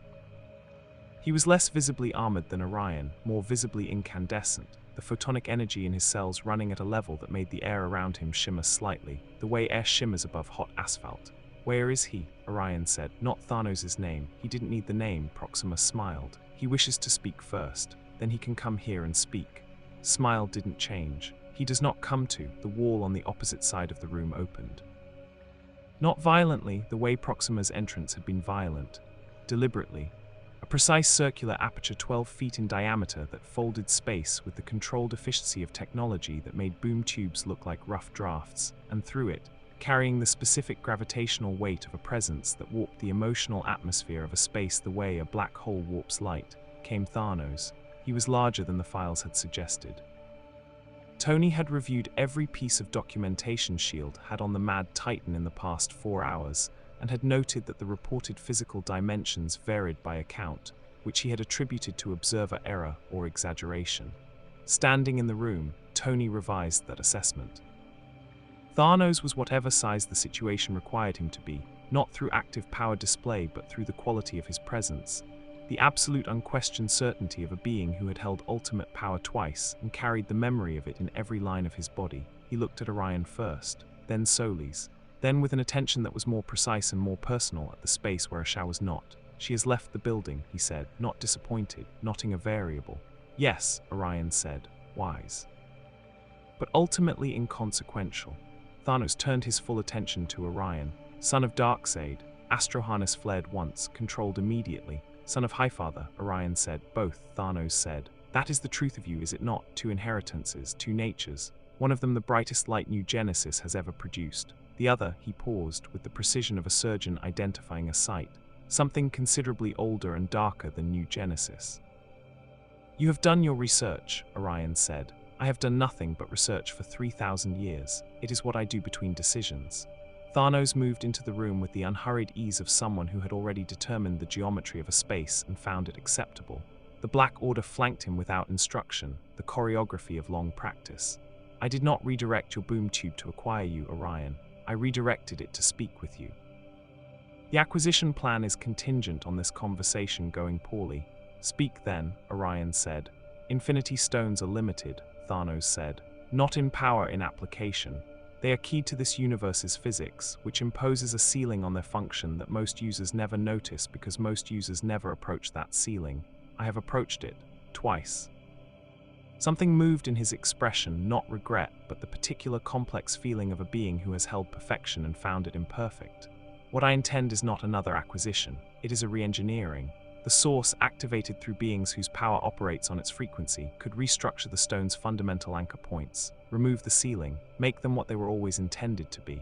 What were they intended to be? Solis asked. Absolute. Thanos looked at him. Not powerful, absolute. The difference is the difference between a very large number and infinity. Room held this. Tony spoke from inside the suit, his voice carrying the specific quality of someone who has been listening to a very intelligent argument and has identified its flaw. And then what? You do what with absolute infinity stones? Because this is the part where the plan always seems to go sideways. Thanos looked at him with what might, in a different context, have been something approaching respect. Your intelligence is why I tolerate your presence in this conversation, Stark. You are asking the correct question. He turned back to Orion. There is a threat coming to this universe. Not from my universe, from beyond it. Something that the stones in their current state cannot address. Something that your arrival has accelerated. The architects, Orion said. The room went still in a new way. Solis turned to Orion. You knew. Highfather warned us before we departed. The boom tube disruption was not Thanos' work alone. He interfered with our transit, but the original destabilization was external. Something pushed against the walls between universes from outside. Something that has been pushing for some time. Orion's eyes stayed on Thanos. You have detected them. 3 months ago, Thanos confirmed. Entities that exist between universes in the structural membranes of the multiverse itself. They do not destroy. They consume, they feed on the fundamental forces of universes and leave empty physics behind. Dead constants. Universes that still exist geometrically, but in which the laws that make existence possible have been drained. His expression was entirely without drama about this. They have consumed 11 universes in the past century by my measurement. This universe is next. The stones in their current state can disrupt their feeding mechanism. Absolute stones could destroy them entirely. Silence that followed was the kind in which people reassess everything they thought they understood about a situation. Peter Parker's voice came through the comm. He had been placed in a support position outside the building, which had seemed like a reasonable precaution and which Peter had argued against and lost. I want to note that this is a lot to process. Noted, Tony said. Orion was looking at Thanos with an expression that was doing complex work, evaluating the information, evaluating the source, mapping the internal consistency of the argument against everything he knew about the political philosophy of beings who pursued ultimate power. He was very good at this. He had been raised in a universe where Darkseid's deceptions were existential threats, and the ability to distinguish truth from manipulation was survival critical. Could have sent a message, Orion said finally. I could have, you would not have believed it. The demonstration of force, the establishment of credibility. Thanos met his eyes. I needed you to understand that I could have taken what I needed. The fact that I am asking means I am not simply taking. That distinction matters. Matters less than you think, Orion said. The distinction between a being who takes and a being who takes while explaining why is not as significant as the taking. Something shifted in Thanos' expression. Not anger, something more interesting. You are more like your father than you know. Astro harness burned so bright it was briefly difficult to look at directly. Which one? Orion said quietly. The fight, when it came, was not the fight anyone in the room had been preparing for. Corvus Glaive moved first, not on Thanos' instruction, but on his own assessment. The Black Order's standing protocol when conversations reached a certain temperature. His blade came for Orion in an arc designed to demonstrate speed that most opponents couldn't track. Orion caught it, not the handle. The blade, with his bare hand. The blade that cut things that weren't supposed to be cuttable pressed against Orion's palm and the astroforce that lived in him. The fundamental power of a new god at full operational capacity simply disagreed with the blade's intentions at a physics level. The blade held its edge. The hand held anyway. He threw Corvus Glaive through 2 interior walls using the arm that wasn't holding the blade. The new god did not look away from Thanos while doing this. Proxima Midnight launched herself at Solis. What she encountered was not a man, but a decision made by light. Solis collapsed into pure photonic energy in the half-second before her spear arrived, and the weapon passed through empty air and refracted brilliance. He rematerialized behind her, moving at a speed that left a visible trail of luminescence in the room's air, and the impact of his palm strike sent her into the ceiling with sufficient force to embed her briefly in the composite material above. The remaining Black Order members who had been positioned in the corridor outside did not enter the room. Smart, Tony noted. Thanos had not moved. He watched the disposal of 2 of his most capable operatives with the expression of a being for whom this was data rather than loss. You are everything the reports suggested, he said to Orion. This was a test, Orion said. Everything is a test. The question is whether you pass the important ones. Thanos looked at the space where Proxima was extracting herself from the ceiling and Corvus was reassembling his understanding of what had just happened to him. I do not need your cooperation to begin the process. I need it to complete it cleanly, without the kind of collateral structural damage that would accelerate the timeline I am trying to prevent. A pause. I am asking. You are asking, Orion said, after redirecting our boom tube, positioning 8 warships above the city and sending your operatives through a wall. Yes, Orion looked at him for a long time, then he turned to Solis. Between them passed something that wasn't speech, the communication of beings who had operated as a unit, across enough critical situations that some exchanges had migrated below the level of language. Solis gave a very small nod. Orion turned back to Thanos. We will not give you absolute stones, he said. The ceiling you want to remove exists because unconstrained fundamental power in the hands of a single being is not a solution to any problem. It is a problem wearing a solution's face. He held up a hand before Thanos could respond. We will help you address the architects. We will contribute the source activation. The stones remain as they are and the process is a one-time structural event, not a permanent re-engineering. When the architects are destroyed, the activation ends and the stones return to their current state. Thanos looked at him. You are negotiating, he said. I am setting terms, Orion said. There is a difference. A long silence, the kind that has weight and texture. The kind in which a being 3,000 years old runs calculations that have nothing to do with mathematics. The terms are acceptable, Thanos said. Outside the building, 8 Black Order vessels changed their formation from encirclement to something that was not quite a guard of honor, but was structurally similar. In the secondary lab on the 62nd floor, Asha Reeves, who had not left the building but had moved to a location that made her simultaneously hard to find and well-positioned to act, felt the source fragment in her cells respond to something. Not a summons, a recognition, as though the universe itself had briefly noticed what was about to happen and had decided it was acceptable. She put her hand flat on the lab table, and the table glowed softly beneath her palm like sunlight through water. Okay, she said quietly. Okay, on the comm, Peter Parker said. Did we just make a deal with Thanos? Apparently, Tony said. A pause. Is that, are we okay with that? Ask me in about 48 hours, Tony said. Right now we're committed.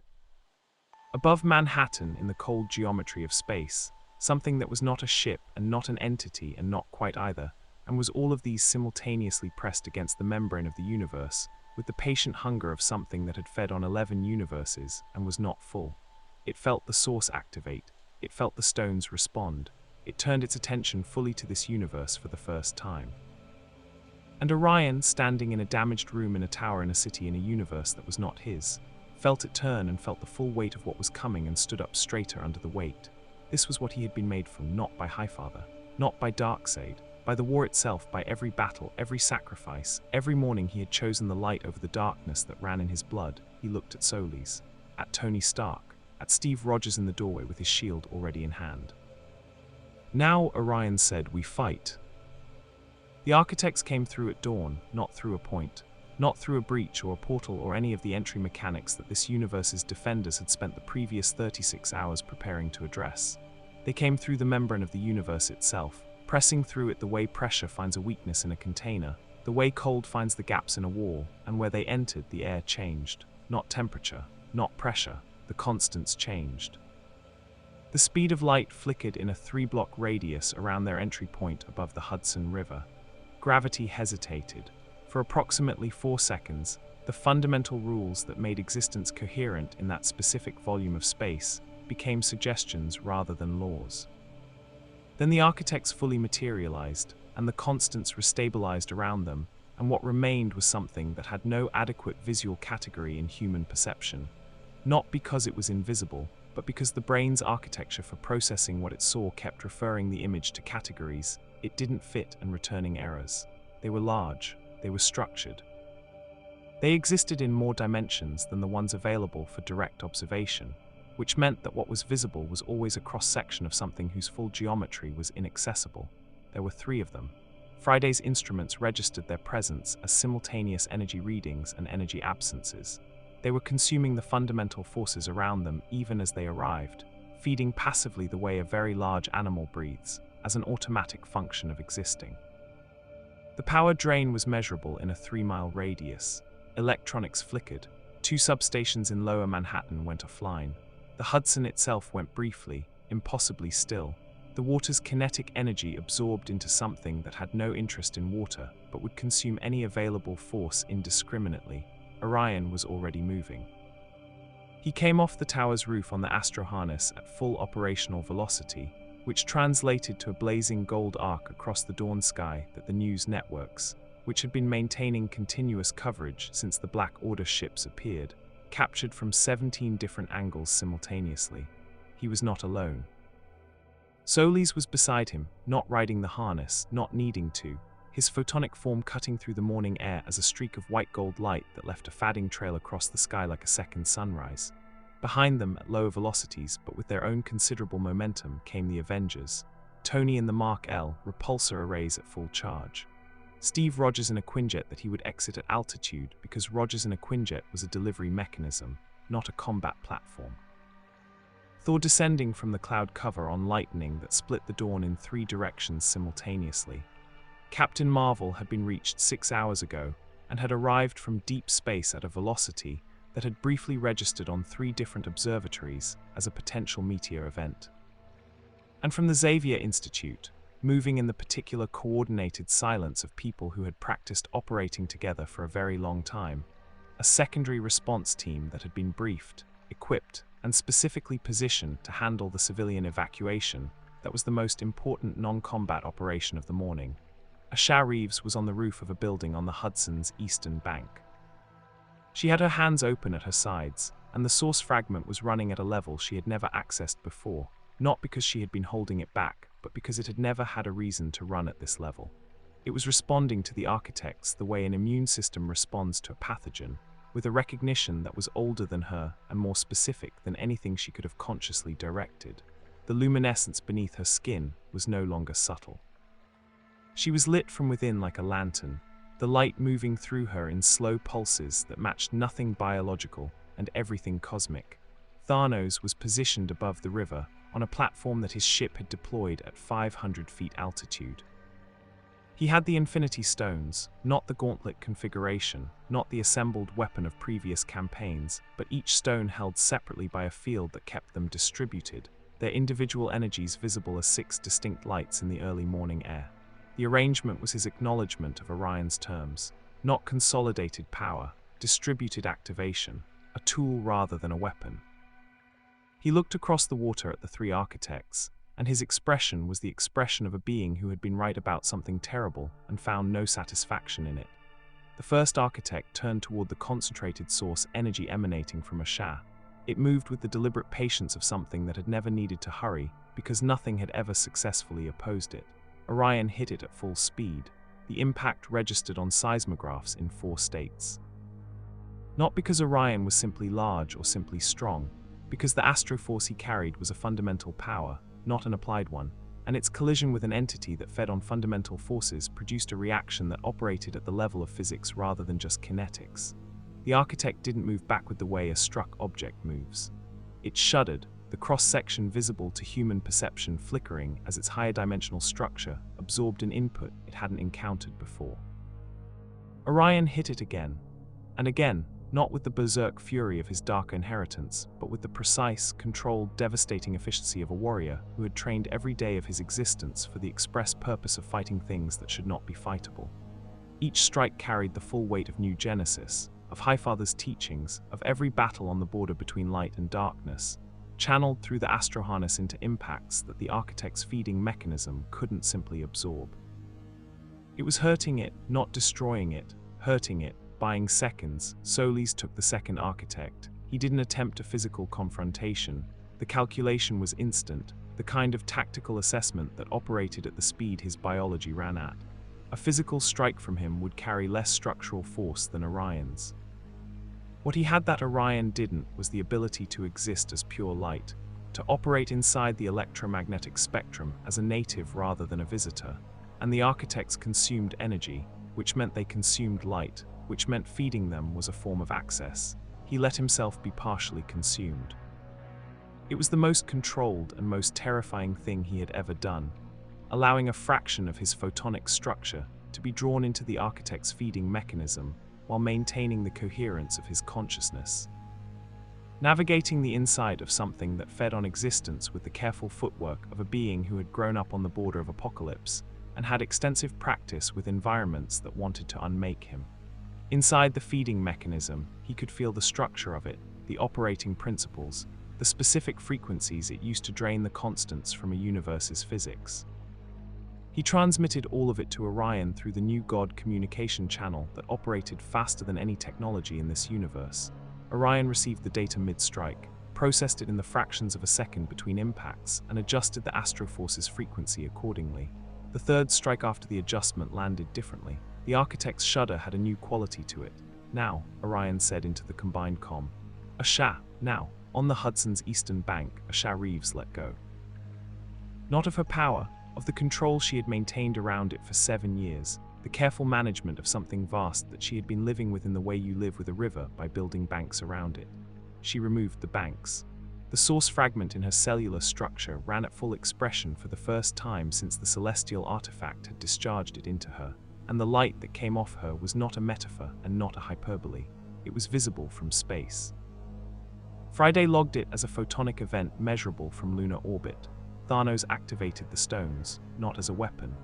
As a resonance array, 6 fundamental forces of the universe singing in their individual frequencies, amplified by the source activation radiating from Asha, distributed across the 3 architects simultaneously by the precise targeting that his 3,000 years of working with the stones made possible, not destroying the architects with power. Restructuring the physics of their feeding mechanism, targeting the specific frequencies Solis had transmitted, using the stone's authority over fundamental constants to rewrite the rules the architects ran on. You cannot feed on a universe whose constants you cannot access. You cannot consume forces that have been, temporarily, rewritten at the source level into configurations your biology has no interface for. The first architect stopped, not died. Stopped its feeding mechanism encountering a universe that had, in a very specific and temporary way, become indigestible. It existed in the space above the Hudson, its higher dimensional structure visible in the flickering of the light around it, unable to proceed and unable to retreat because retreat required expending energy and its energy reserves were being spent on the encounter with Orion. The second architect, the one Solis had partially entered, contracted, not violently. With the slow, terrible motion of something experiencing a system's failure, its feeding mechanism disrupted from the inside by the transmission of its own operating frequencies back at it in an incompatible configuration, amplified by the source resonance into a loop it couldn't break. The third architect turned toward Thanos. It was an intelligent response. The source of the resonance array was the stones, and the stones were with Thanos, and eliminating the operator would end the activation.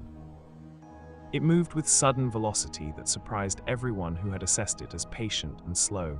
Captain Marvel intercepted it. She hit it from above, from an altitude of 2,000 feet, at a velocity she had been building for 40 seconds on a trajectory calculated by Friday and transmitted to her 15 seconds before she needed it.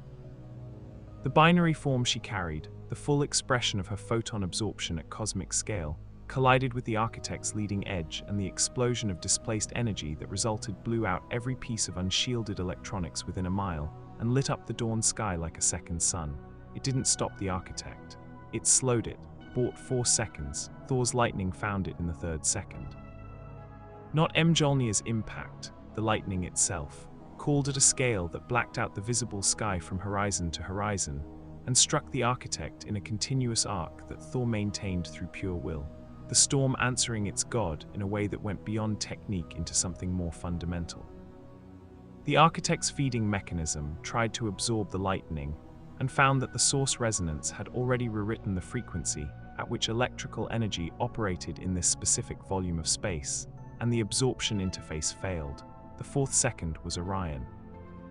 He disengaged from the first architect, which was no longer a threat, which was standing still in the middle of a universe it could not eat and experiencing what a living thing experiences when it cannot do the one thing it was built to do, and crossed the distance to the third in a single harness-propelled arc that covered a 1/4 mile in the time it takes a human heart to beat once. The Astroforce at full expression, tuned to the frequency Solis had transmitted, resonating with the source activation from Asha, synchronized with the stone's distributed array, met the third architect at the point Captain Marvel's impact had opened in its higher dimensional structure, and Orion pushed, not outward, through. Into the membrane of the universe itself, back through the gap the architects had entered from, using the Astroforce not as a striking weapon, but as a fundamental repositioning tool, a new god's ability to operate on the architecture of reality itself rather than just the furniture.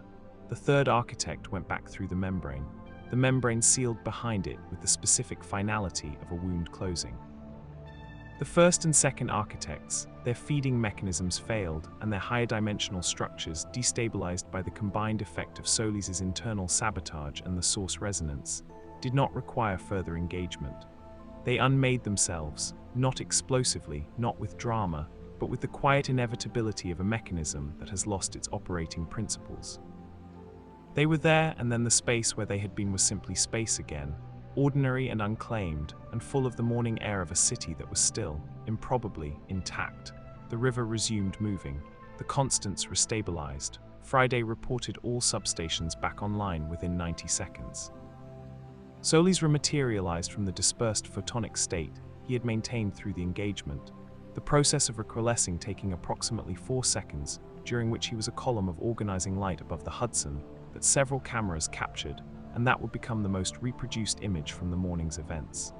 He landed on the eastern bank near Asha, who had sat down on the rooftop with her hands in her lap, and her light slowly subsiding to the quiet luminescence that was her baseline.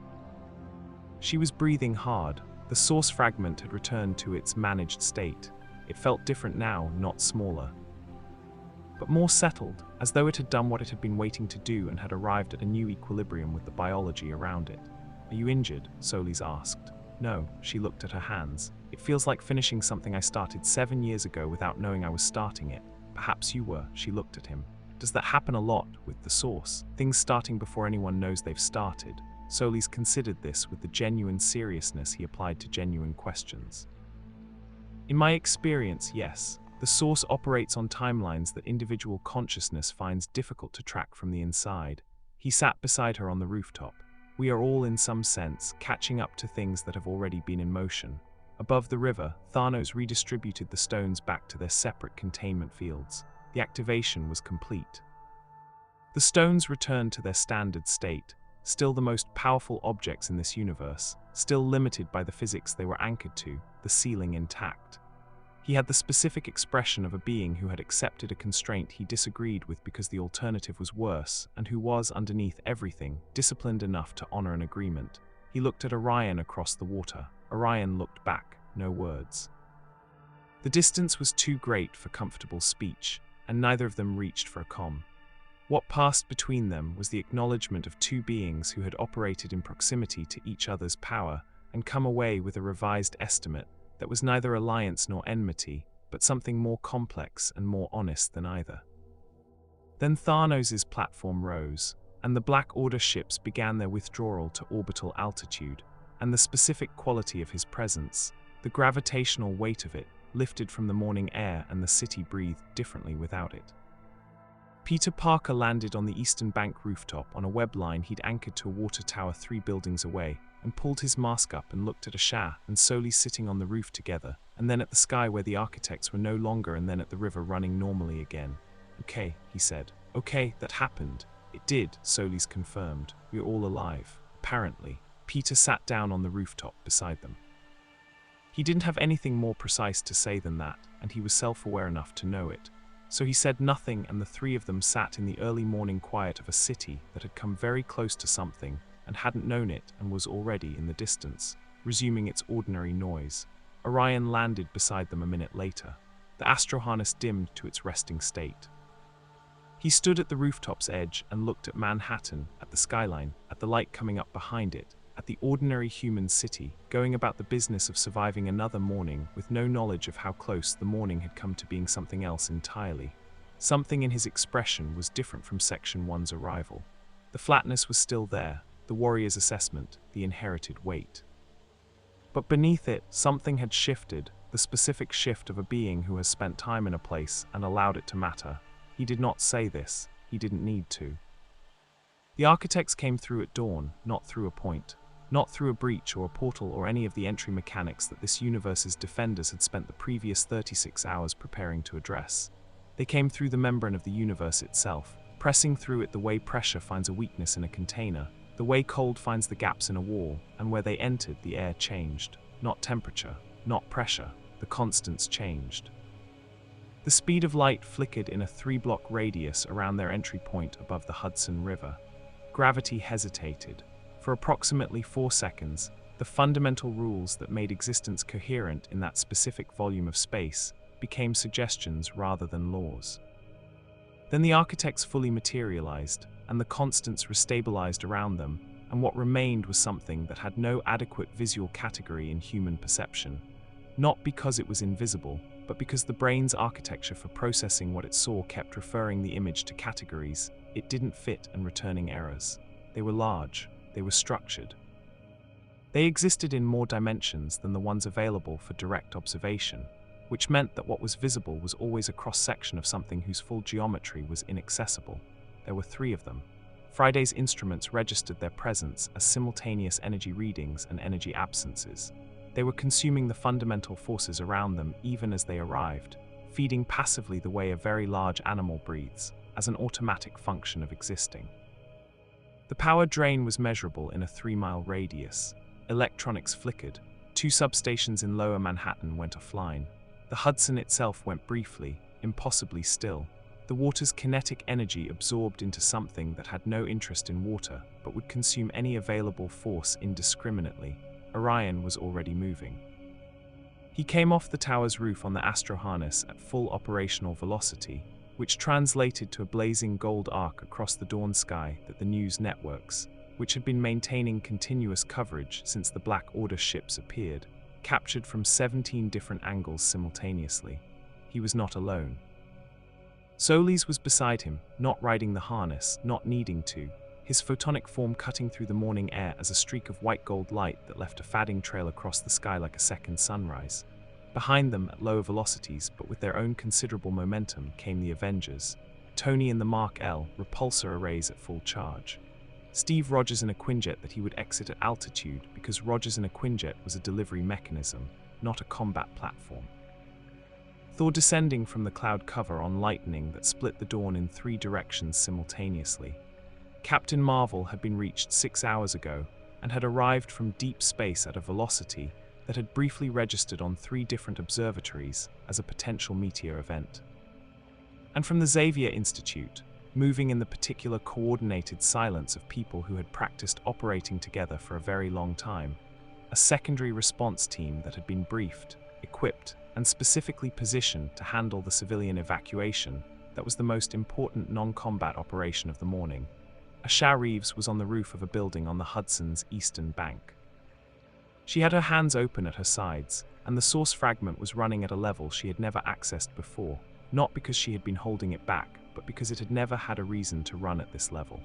It was responding to the architects the way an immune system responds to a pathogen, with a recognition that was older than her and more specific than anything she could have consciously directed. The luminescence beneath her skin was no longer subtle. She was lit from within like a lantern, the light moving through her in slow pulses that matched nothing biological and everything cosmic. Thanos was positioned above the river, on a platform that his ship had deployed at 500 feet altitude. He had the Infinity Stones, not the gauntlet configuration, not the assembled weapon of previous campaigns, but each stone held separately by a field that kept them distributed, their individual energies visible as 6 distinct lights in the early morning air. The arrangement was his acknowledgement of Orion's terms, not consolidated power, distributed activation, a tool rather than a weapon. He looked across the water at the 3 architects, and his expression was the expression of a being who had been right about something terrible and found no satisfaction in it. The first architect turned toward the concentrated source energy emanating from Asha. It moved with the deliberate patience of something that had never needed to hurry because nothing had ever successfully opposed it. Orion hit it at full speed. The impact registered on seismographs in 4 states. Not because Orion was simply large or simply strong, because the astroforce he carried was a fundamental power, not an applied one. and its collision with an entity that fed on fundamental forces produced a reaction that operated at the level of physics rather than just kinetics. The architect didn't move back with the way a struck object moves. It shuddered, the cross-section visible to human perception flickering as its higher dimensional structure absorbed an input it hadn't encountered before. Orion hit it again, and again, not with the berserk fury of his darker inheritance, but with the precise, controlled, devastating efficiency of a warrior who had trained every day of his existence for the express purpose of fighting things that should not be fightable. Each strike carried the full weight of New Genesis, of Highfather's teachings, of every battle on the border between light and darkness, channeled through the astroharness into impacts that the architect's feeding mechanism couldn't simply absorb. It was hurting it, not destroying it, hurting it, buying seconds. Solis took the second architect. He didn't attempt a physical confrontation. The calculation was instant, the kind of tactical assessment that operated at the speed his biology ran at. A physical strike from him would carry less structural force than Orion's. What he had that Orion didn't was the ability to exist as pure light, to operate inside the electromagnetic spectrum as a native rather than a visitor, and the architects consumed energy, which meant they consumed light, which meant feeding them was a form of access. He let himself be partially consumed. It was the most controlled and most terrifying thing he had ever done, allowing a fraction of his photonic structure to be drawn into the architect's feeding mechanism while maintaining the coherence of his consciousness. Navigating the inside of something that fed on existence with the careful footwork of a being who had grown up on the border of apocalypse and had extensive practice with environments that wanted to unmake him. Inside the feeding mechanism, he could feel the structure of it, the operating principles, the specific frequencies it used to drain the constants from a universe's physics. He transmitted all of it to Orion through the new God communication channel that operated faster than any technology in this universe. Orion received the data mid-strike, processed it in the fractions of a second between impacts, and adjusted the Astroforce's frequency accordingly. The third strike after the adjustment landed differently. The architect's shudder had a new quality to it. Now, Orion said into the combined comm. Asha, now, on the Hudson's eastern bank, Asha Reeves let go. Not of her power, of the control she had maintained around it for 7 years, the careful management of something vast that she had been living with in the way you live with a river by building banks around it. She removed the banks. The source fragment in her cellular structure ran at full expression for the first time since the celestial artifact had discharged it into her, and the light that came off her was not a metaphor and not a hyperbole. It was visible from space. Friday logged it as a photonic event measurable from lunar orbit. Thanos activated the stones, not as a weapon.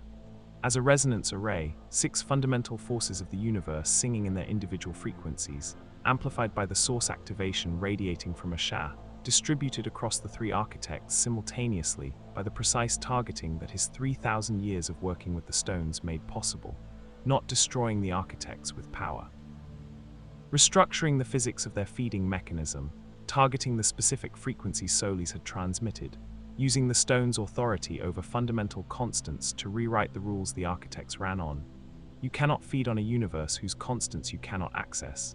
You cannot consume forces that have been, temporarily, rewritten at the source level into configurations your biology has no interface for. The first architect stopped, not died. Stopped its feeding mechanism encountering a universe that had, in a very specific and temporary way, become indigestible. It existed in the space above the Hudson, its higher dimensional structure visible in the flickering of the light around it, unable to proceed and unable to retreat because retreat required expending energy and its energy reserves were being spent on the encounter with Orion. The second architect, the one Solis had partially entered, contracted, not violently.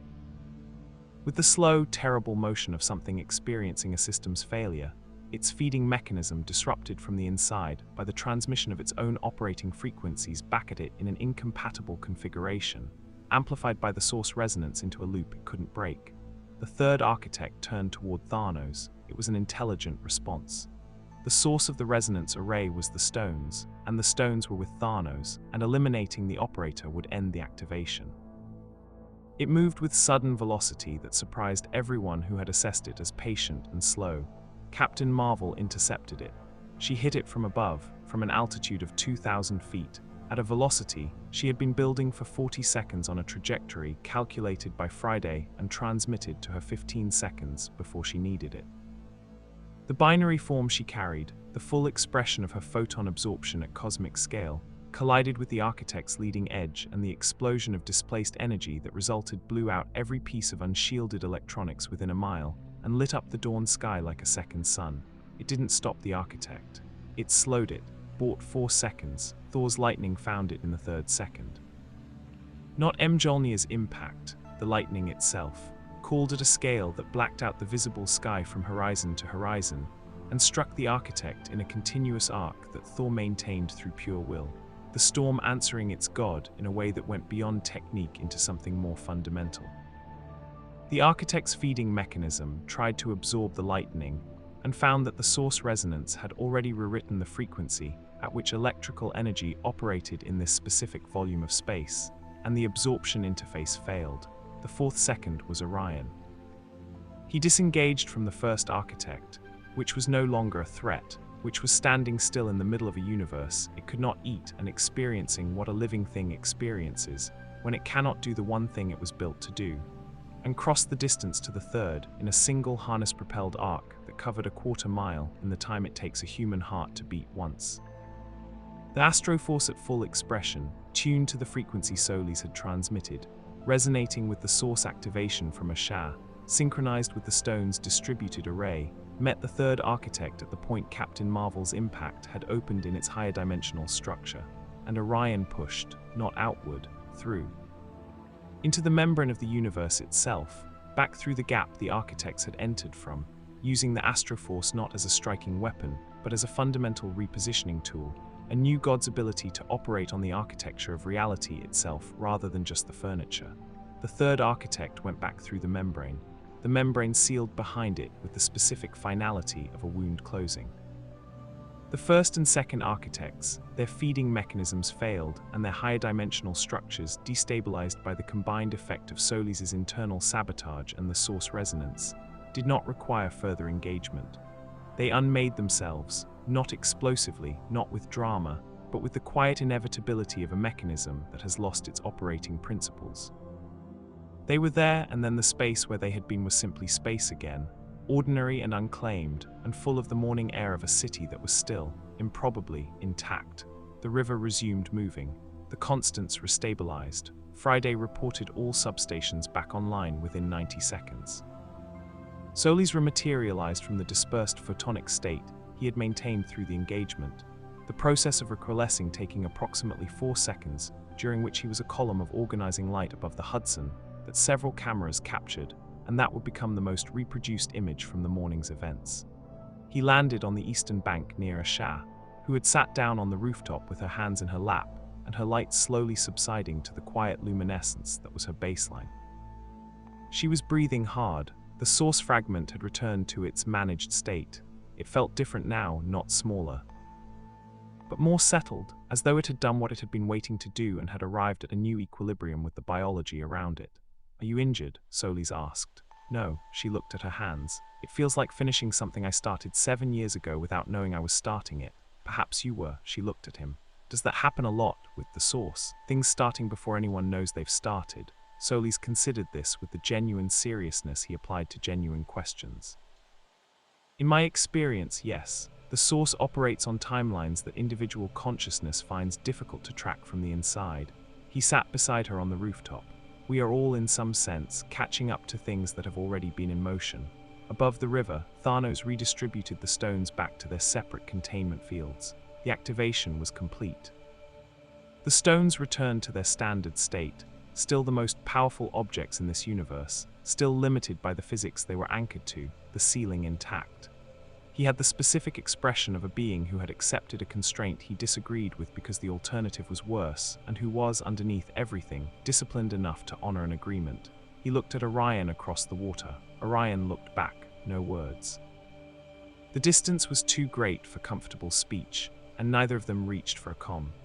What passed between them was the acknowledgement of two beings who had operated in proximity to each other's power and come away with a revised estimate that was neither alliance nor enmity, but something more complex and more honest than either. Then Thanos' platform rose, and the Black Order ships began their withdrawal to orbital altitude, and the specific quality of his presence, the gravitational weight of it, lifted from the morning air, and the city breathed differently without it. Peter Parker landed on the Eastern Bank rooftop on a web line he'd anchored to a water tower 3 buildings away, and pulled his mask up and looked at Asha and Soli sitting on the roof together, and then at the sky where the architects were no longer, and then at the river running normally again. "Okay," he said. "Okay, that happened. It did," Solis confirmed. "We're all alive, apparently." Peter sat down on the rooftop beside them. He didn't have anything more precise to say than that, and he was self-aware enough to know it. So he said nothing, and the three of them sat in the early morning quiet of a city that had come very close to something and hadn't known it and was already in the distance, resuming its ordinary noise. Orion landed beside them a minute later. The astro harness dimmed to its resting state. He stood at the rooftop's edge and looked at Manhattan, at the skyline, at the light coming up behind it, at the ordinary human city, going about the business of surviving another morning with no knowledge of how close the morning had come to being something else entirely. Something in his expression was different from Section 1's arrival. The flatness was still there, the warrior's assessment, the inherited weight. But beneath it, something had shifted, the specific shift of a being who has spent time in a place and allowed it to matter. He did not say this, he didn't need to. In the weeks that followed, Manhattan repaired itself with the particular resilience of a city that had been doing this long enough to have developed institutional muscle memory for it. The crater on 5th Avenue had been filled within 48 hours of Orion and Solis' arrival. The tower's eastern wall was rebuilt in 11 days using a composite material that Tony had quietly upgraded from the original specification, incorporating structural lessons learned from the architect encounter that he filed under theoretical improvements and did not explain to the contractors. The 2 substations that had gone offline during the battle came back online before the morning was fully over, their operators attributing the outage to a grid fluctuation that was technically true in the same way that describing a hurricane as a weather event is technically true. The official account, released jointly by S.H.I.E.L.D. and the Avengers Public Affairs Function, described the incident as a cosmic incursion of extra-dimensional origin that had been successfully repelled through coordinated response. It mentioned enhanced individuals. It did not mention Thanos by name. It did not mention the Infinity Stones. It did not mention the Source or New Genesis or the Architects or the 11 universes that were now empty physics, geometrically intact, cosmologically dead, somewhere in the multiverse's larger architecture. Some truths are not lies by omission. They are protections. The people who made this decision made it carefully and with full awareness of what they were choosing, which is the most that can be asked of anyone making choices on behalf of populations who cannot be consulted. Orion stayed, not permanently, not with the formal declaration of a being taking up residence in a universe that was not his own. He stayed the way a soldier stays in a position they have assessed as requiring ongoing attention, practically, without ceremony, with the understanding that the situation's requirements had not fully resolved simply because the immediate crisis had passed. The boom tube components Tony had studied were reassembled and tested. They worked. A connection to New Genesis was established on the 3rd attempt, which Orion described as faster than expected given the interuniversal distance, and Tony described as the most significant communications engineering event in human history, which Orion received without visible reaction, because he was not certain it wasn't true, but also wasn't certain it was, and didn't want to be imprecise. Highfather's response came through the channel as a transmission of compressed data and a single direct communication, the voice of a being of enormous age and authority that nonetheless carried within it something that Orion straightened to hear, the specific straightening of a son who will never entirely outgrow the reflex of a father's voice. The message confirmed what Solis had suspected. The architects were not destroyed.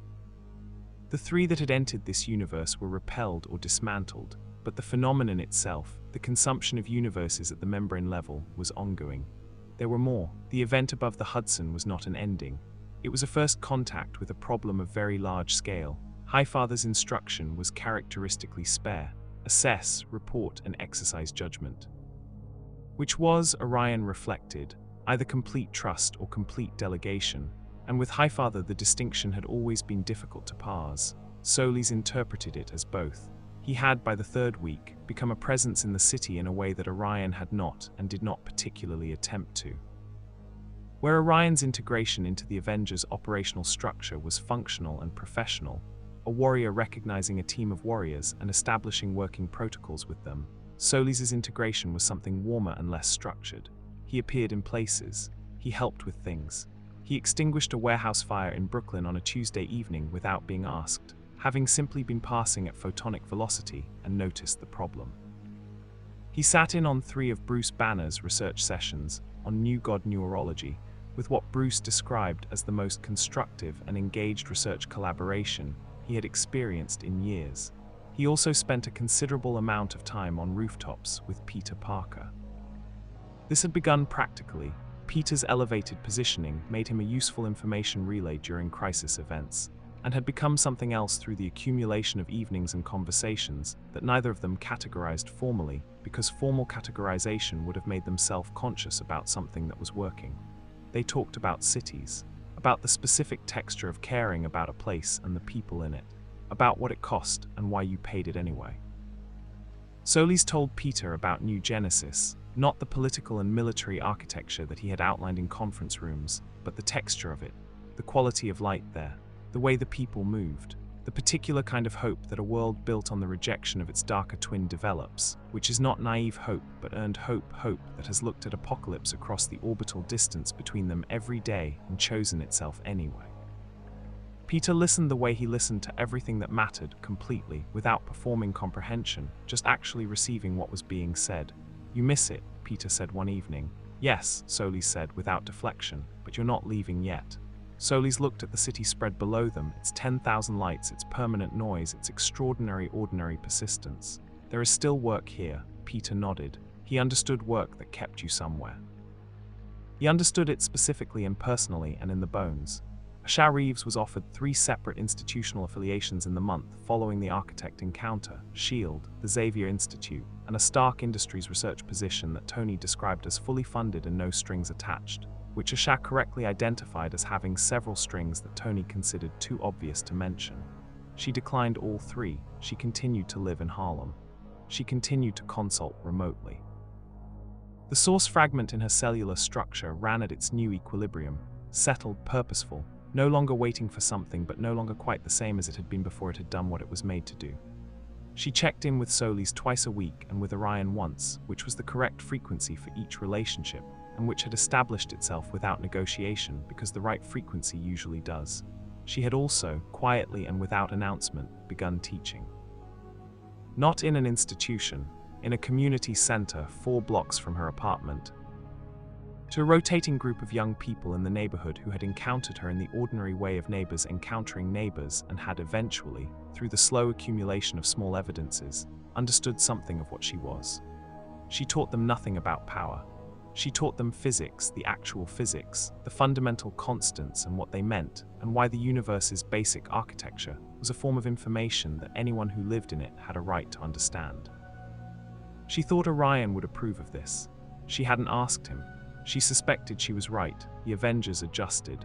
This was the quiet story beneath the larger one, the institutional and personal adjustments of a team that had been operating at the highest available tier of this universe's power scale, and had encountered, in the space of 1 week, 2 beings for whom that tier was a starting point.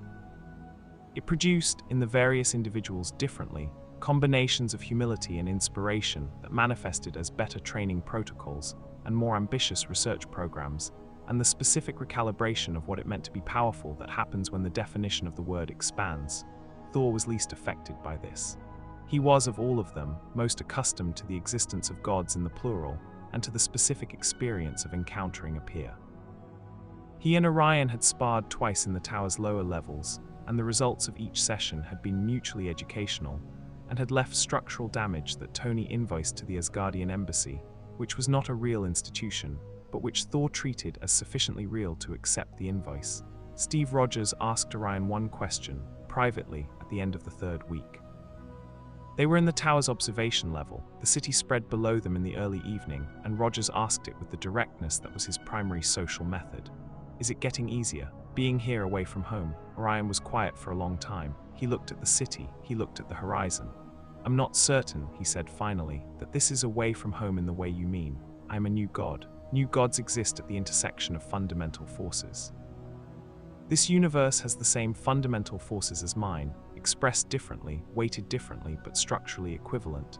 He paused. What I am uncertain of is whether that makes this home or simply familiar. Rogers nodded. He was a man who knew something about being displaced from the time and place he had been built for and finding unexpected purchase in what remained. He didn't press further. When the architects come back, he said instead, we'll be ready. Better than we were, Orion said, which is the most that preparation can honestly promise. Rogers considered this. That's enough, Orion looked at him. Something in the flatness shifted, the specific shift of a being acknowledging that a simple statement has landed with more weight than the speaker intended, and more truth than most more elaborate statements achieve. Yes, Orion said, it is. In the memorial space that Highfather maintained on New Genesis for the ongoing chronicle of the war, the record of every engagement, every loss, every victory large and small, a new entry was added in the weeks following. It described a dimensional transit malfunction, a redirect into an adjacent universe, and the events that followed. It described the architects and their repulsion. It described the allies encountered and their quality. The entry was factual and precise, as all entries in the chronicle were. But the person who made the entry, the chronicler who had received the transmission from Orion and translated it into New Genesis's formal record keeping, noted privately, in the margin notation that the chronicle's format allowed for personal observation, that the tone of the transmission was different from Orion's previous reports. Not softer, not compromised. Different in the way that a person is different when they have been seen clearly by people who chose, having seen them clearly, to stand beside them any. The chronicler wrote, he sounds like someone who has been reminded what he is fighting for. Then the chronicler filed the entry and moved on to the next record, because there was always a next record, because the war was always ongoing, because New Genesis existed by the daily choice to keep existing. And in Manhattan, in a city that would never fully know how close the morning above the Hudson had come to being its last, Orion stood on a rooftop as the sun went down, and the lights came up and felt, beneath the inherited darkness and the warrior's discipline and the ancient unresolvable weight of being the son of two fathers, the specific and unfamiliar sensation of a world that had looked at what he was and found it acceptable. He did not name the sensation. He didn't need to. New gods do not require the names of things to hold them. They simply hold them in the space between light and darkness where they have always lived, and carry them forward into whatever comes next, and something always comes next. In brightest day, in blackest night, Maury stories await.